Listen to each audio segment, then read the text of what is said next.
De volta com o programa Ponto de Vista. Hoje o entrevistado é o arquiteto Keké Souza. Nós estamos falando um pouquinho sobre urbanismo e sobre mobilidade urbana. Falando um pouquinho da mobilidade urbana sustentável. Muitas pessoas não sabem nem o que é a mobilidade urbana, muito menos o que é sustentabilidade, a sustentabilidade.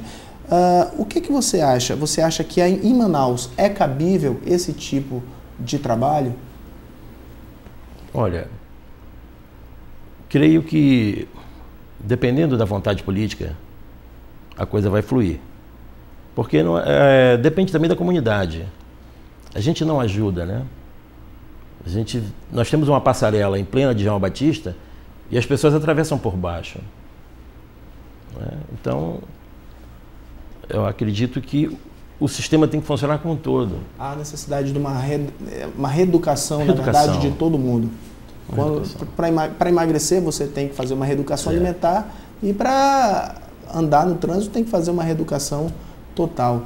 Então, há necessidade também disso, também acho, para você chegar com o povo e dizer, olha, você tem que começar a atravessar na faixa de segurança, você, se tiver um viaduto, você tem que passar por cima de viaduto.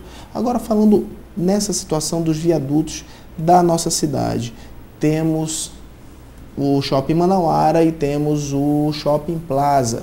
Em frente ao Manauara fizeram um grande viaduto que passa no meio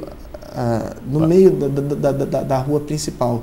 Aqui no Plaza ainda não tem um viaduto de frente ao shopping. Você acha que é necessário se fazer um viaduto ali na frente ou seria necessário, na verdade, a amazonense ter um pouquinho mais de educação e andar direto até aquele outro viaduto que fica em frente ao Amazônia Shopping?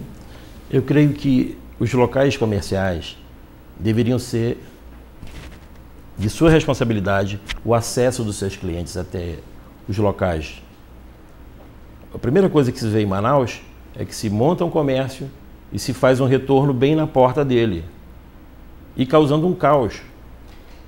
Isso se vê em todas as grandes avenidas de Manaus. Eu creio que se vai se implantar um projeto de milhões de dólares, por que não se faz um viaduto e um acesso até eles? Em alguns estados ou em algumas outras prefeituras de outros municípios já exigem isso. Então você é responsável pelo acesso do seu cliente.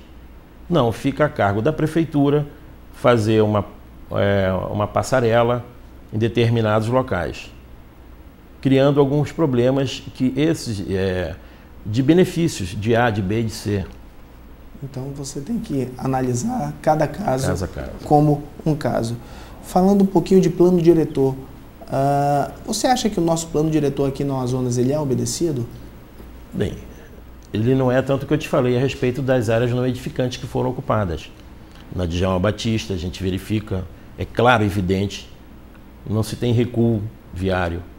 Então, não tem como se criar um projeto de mobilidade mais rápida e com um custo operacional real, ou pelo menos que seja passivo, aceitável, sem uma grande indenização. A intervenção urbana hoje em Manaus é muito cara. Caríssima. Então nós temos que pensar em outras formas de transportar, no caso naval, via fluvial, compensa, centro ou Ceasa. Quem vai em Belém, não precisa nem ir longe, quem vai em Belém acaba verificando aquela orla de Belém toda bem preparada. Hoje nós estamos com um projeto lá na Ponta Negra de reformulação de toda a Ponta Negra. O que você acha? Você acha que seria cabível, só voltando à sua afirmação de ainda agora, um trabalho utilizando toda a orla da Ponta Negra, utilizando todos os arredores da cidade de Manaus, com o transporte alternativo, aquaviário, para facilitar um pouco o nosso trabalho e de uma maneira indireta desafogar um pouco o trânsito? Engraçado que nós vivemos dentro da água. A nossa cultura toda é voltada para a água. E nós não usamos esse recurso. Né? Na casa do transporte, deve estar ocorrendo clandestinamente.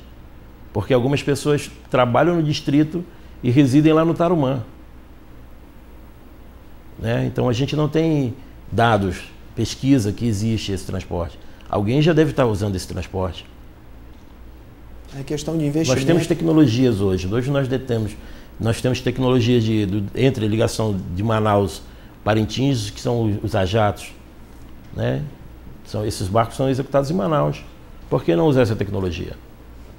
Temos a tecnologia, falta um pouquinho também de vontade, não só de vontade política, como de vontade do empresariado e também da autorização para que esse transporte seja utilizado. Aí entra a prefeitura dando autorização para essas pessoas.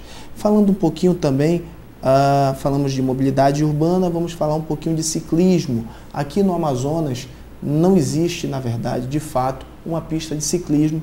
E o que existe é um arremedo de pista de ciclismo lá na Ponta Negra, que ela funciona por um certo horário aos sábados e domingos, que ninguém sabe o horário, e acaba possibilitando ou gerando uma dúvida que pode ocasionar futuros acidentes. O que é que você acha?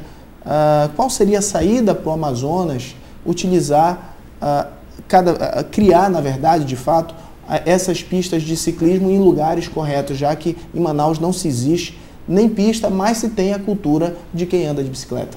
Bem, se a gente for reparar, o nosso polo industrial tem as maiores fábricas de bicicletas, de bikes do mundo estão em Manaus. Infelizmente nós não temos nenhum museu da bicicleta.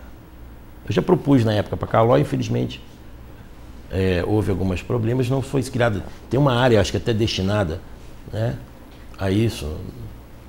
Eu acredito que falta vontade política de alguém. Ideia nós temos.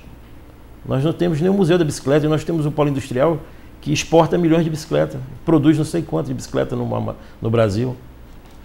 Então, utilizar um imposto que preste, não criar mais um imposto, utilizar parte da arrecadação desse imposto dessas empresas para se repassar para uma ciclovia que vai valer a pena não só para essas pessoas que vão comprar as bicicletas, mas para toda a cidade. Positivo.